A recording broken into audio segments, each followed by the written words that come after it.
Një 58 vjeçar mbeti viktime një atentati të mirë organizuar mbrëmjen e së shtunës në qytetin bregdetar të Sarandës. Një mjet u hodh në erë me tritol, ndërsa Isuf Jaçaj, i cili ishte brenda makinës, humbi jetën me njerë pas shpërthimit.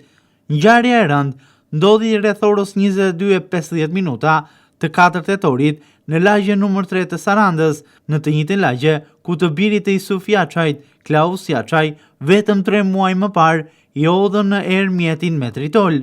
Shpërthimi tronditi qytetin bregdetar, ndërsa policia bëriti me njerë në vendin e ngjarjes dhe po punon ndërkohë për zbardhjen e kësaj ngjarje. Prej pamjeve që po ndiqnin në ekran, dallohen dëmet e mëdha që janë shkaktuar në makinë nga shpërthimi i fuqishëm, ndërsa është dëmtuar aty pranë edhe një tjetër mjet, por edhe disa biznese.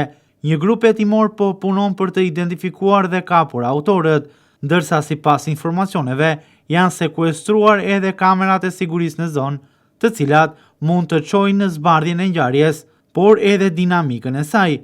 Paralelisht, grupi hetimor i ngritur nga Blut e Sarandës ka në përbërje edhe një grup e ekspertësh përfshirë gjenierë, të cilët kanë bëritur nga Tirana për ta hetuar këtë ngjarje. Dyshohet se sasia e eksplozivit ishte vendosur poshtë automjetit, teksa dyshohet se ky e fundit të jetë aktivizuar me telekomand. Vrasja e 58 vjeçarit dyshohet të jetë për motive të akmarrjes, pasi i biri i tij, Klaus Jaçaj, 31 vjeç, është përfshirë në një ngjarje kriminale më 17 korrik në qytetin e Sarandës dhe aktualisht po vuan dënimin në burg.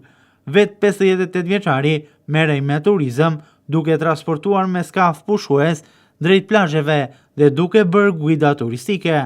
Ai nuk është një figurë e njohur për policinë e qarkut të Vlorës dhe respektivisht policinë e Sarandës. Gjithashtu, kjo ngjarje lidhet edhe me një tjetër ngjarje ku vetëm 2 ditë pas arrestimit, Klaus Jaçajt, të birit, ju hodh mjetin e erë me tritol. Makina ndodhej po e parkuar në lagjen numër 3, ku ka mbetur i vrarë edhe babai i tij, por në atë kohë 31 vjeçari nuk ishte në makinë.